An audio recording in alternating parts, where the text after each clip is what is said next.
Judith Orloff walks in two worlds. She's a psychiatrist who has melded her practice in medicine with her work in the fields of energy and intuition. The combination of these two skills allows her to take her clients deep into their own transformation and healing process. As the author of books such as Second Sight and Positive Energy, Judith has been able to help thousands understand why life can be such a drain on our energies and emotions. She says for many of us it has to do with being overly empathic and intuitive and not knowing it. Important for people to know is the concept that I discussed called intuitive empathy. And what intuitive empathy is that many people are very, very sensitive and they can sense energy at a distance, but they take on the energy in their bodies like a sponge and become exhausted by it. And so these walking energy sponges all around in life, not knowing how to work with that or ground it, and not knowing at all what happened. When I was a little girl, I could not go into shopping malls or crowded places because I'd walk in feeling fine and leave feeling exhausted or with some ache or pain I didn't have before, or depressed or anxious or something not good. That happens to me. That happens to you. It happens to a lot of people. And they don't know what to make of it. They don't have a language to describe what's happening to them. And if they go to a traditional doctor who doesn't believe in these subtle energies, then they won't get any answers. And what happens is they get sent through a whole entire medical workup, MRIs, blood tests, scans, and it usually comes back pretty negative, and then they get sent to me, someone like me, like a psychiatrist, to go on Prozac, which is not the treatment for this. No.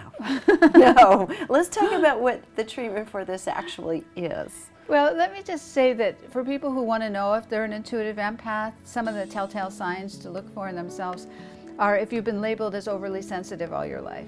And you have a wonderful little self-quiz. I do. On page 29 of Positive Energy, and on my website I have a quiz. Have you been labeled as overly sensitive? Yes. Do you go home alone to refuel? Are you very sensitive to noise, sounds, or excessive talking? Do you go to the refrigerator to overeat when you're around negative energy?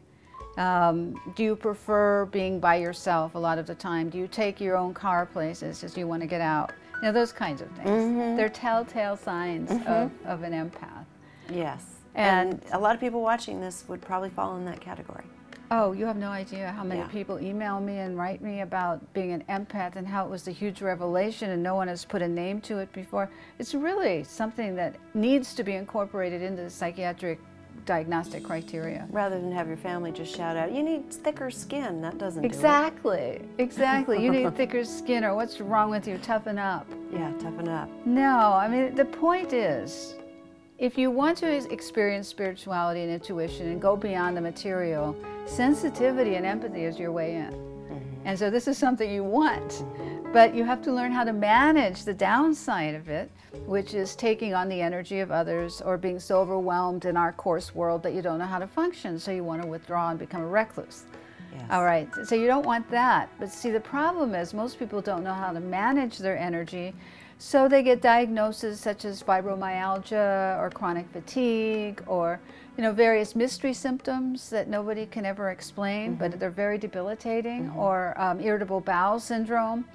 Any kind of energetic disturbance can aggravate or cause those kinds of disorders. And so it's very important to take an energetic history and ask yourself if you're an intuitive empath. This is tremendously useful and practical information, so you won't want to miss this one. For the full interview, go to consciousmedianetwork.com.